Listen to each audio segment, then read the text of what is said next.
कैकसी की वो चारों संतानें महर्षि विशर्वा के आश्रम में पलने और बढ़ने लगी थी।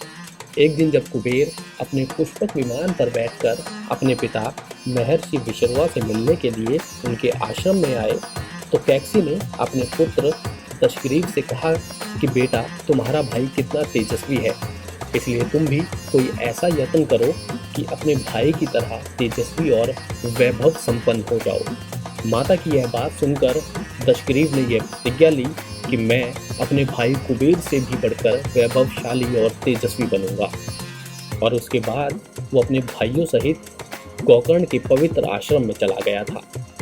अपने भाई वैष्णव से भी अधिक पराक्रमी और शक्तिशाली बनने के लिए दशग्रीव ने अपने भाइयों सहित ब्रह्मा जी की 10,000 वर्षों तक तपस्या की थी, जिसमें दशग्रीव अपनी 1,000 वर्ष की तपस्या पूर्ण होने के बाद अपना एक सर काटकर अग्नि में उसकी आहुति दे देता था।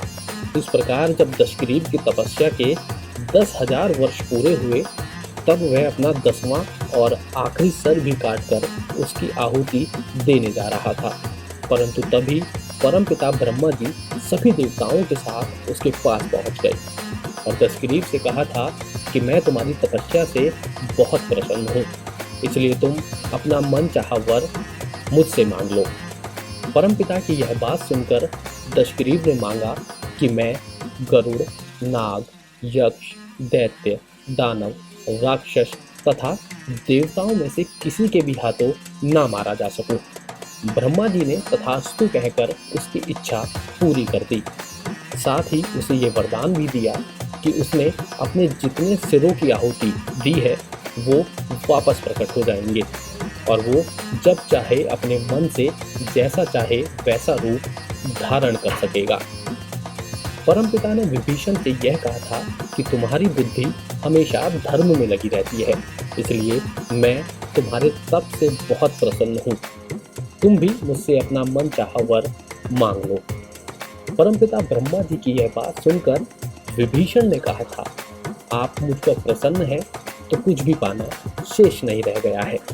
यदि आप मुझे वर देना चाहते हैं तो यह वर दीजिए कि बड़ी से बड़ी आपत्ति पड़ने पर भी मेरी बुद्धि धर्म से विचलित ना हो और मुझे बिना सीखे ही ब्रह्मास्त्र का ज्ञान हो जाए।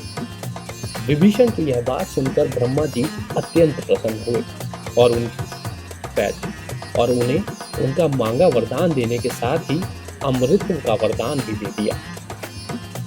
विभीषण को वर देने के बाद परमपिता जब कुंभकर्ण को वरदान देने जा रहे थे, तभी सभी देवताओं ने ब्रह्मा जी से हाथ जोड़कर विनती की कि आप कुंभकर्ण को कोई ऐसा शक्तिशाली वरदान ना दीजिए, अन्यथा ये अपनी शक्ति से विश्व का सर्वनाश कर देगा।